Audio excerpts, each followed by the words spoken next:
Hey y'all, Irix guy here, and if you've got an Audi A3, you've probably wondered, well, I got heated seats, but where is the heated mirror? And you look all over the dash and you don't see it. You look on the steering wheel, look down here at this thing, you don't see it. It's hidden. So come over here to the door. See this right here? Where you adjust your mirrors, that little thing right there at the bottom, that's the heated mirrors. So you gotta twist this around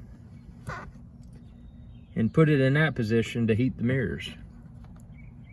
Kind of hidden, but once you find it, you feel like a fool.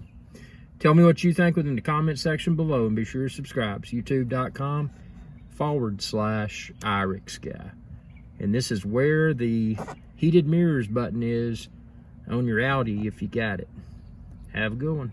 Hey y'all, Captain Irix guy here. I hope y'all enjoyed this video. If you did, please be sure to subscribe. It's youtube.com/Irix guy. And ring that bell icon when you do to be notified whenever I post another video. Thanks for your viewership, and y'all have a good day.